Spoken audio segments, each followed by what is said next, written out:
Scrub-a-dub-dub. What's in the tub? What's going on, my subscribers? Ace here, and today I have a very awesome speculation for you guys about Pokemon Sun and Moon.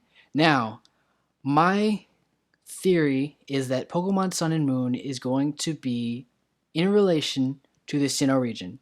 Now, when I say the Sinnoh region, I don't specifically mean that this game is going to be in the Sinnoh region. In fact, I don't think that. I think that two characters from the Sinnoh region will be coming back in the new games, and those two characters are Cynthia and Cyrus.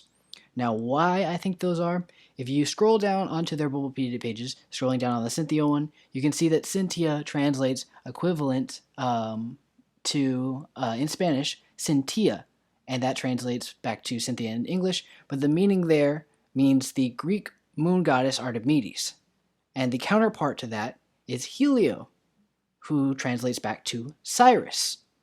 Now, we have two characters who specifically mean the exact titles of the games. That's a little too coincidental for me to be just kind of convenient, like just be a coincidence.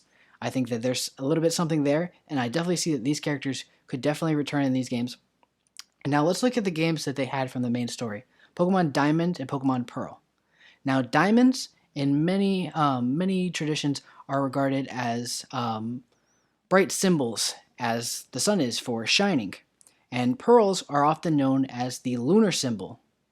As it seems very coincidental that these things all kind of just line up. You have the sun, the moon, the pearls, the diamonds, all shining, representing each other. It seems all very connected. Now, the major flaw in this is that Pokemon Diamond and Pearl already have a sequel in Platinum, but I don't think that this is going to be a sequel because we're not going to be in the Sinnoh region. As I've told you guys in a past video, if you guys haven't already seen that, like where I went through all of the screenshots and everything that we saw that there was the big hotel that looked like the Singapore hotel. Now, if you've seen the Japanese flag, which the Sinnoh region is based off of, you see that the flag is a big white flag with a red circle representing the sun. And now the Singapore flag is a red and white flag with a crescent moon with stars. So quite literally, again, sun and moon. So we have the Singapore flag, probably where the region is going to be based, in the moon area of Singapore. And that all seems very, very convenient because it's all just like there together, and it all relates, and it seems very viable. Now, more information here. We have Dialga and Palkia. Dialga, if you take the first four letters, Dialga, or dial, means a sundial, or an instrument to tell time using the sun. And then Palkia is partly derived from the word paru, meaning pearl in Japanese, and pearls are often, in many traditions, known as the lunar symbol.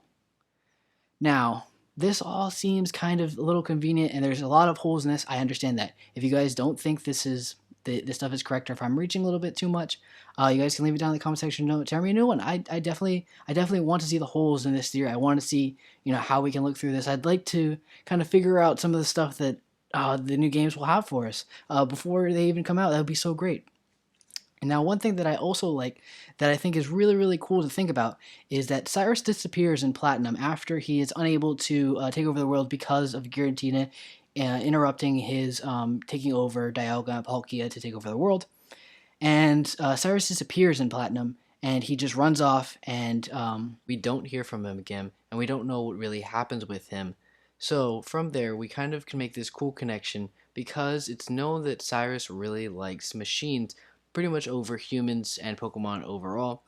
And we have a new Pokemon coming out that's expected to make its debut in the Pokemon Moon and Sun series, and that is going to be Magearna. Now, Magearna is known as the handmade Pokemon, and it's seemingly made by some type of mechanic, and we could definitely kind of theorize that this could be made by Cyrus or one of his henchmen or something to that effect. Now, the connection from there that we can next make is that Magearna is a tool Pokemon that is going to be used by Cyrus to try and take over the legendary in this series, which is Volcanion. Now, Volcanion is supposedly a legendary Pokemon. We don't know much about it, just know that it has Steam Eruption, the typings, and this Pokemon seems to be powerful enough to be something that could take over the world with with its power and everything. and that's definitely could be a plot for Pokemon Sun and Moon. Now, I know there's like this is all kind of speculation at this point. I just think it's really cool to think about, and it's really like it's definitely viable. You know, there's the like the connections there with everything. But that's going to be everything I have for you guys today. And if I find anything else, I'll make sure to bring it to your guys' attention.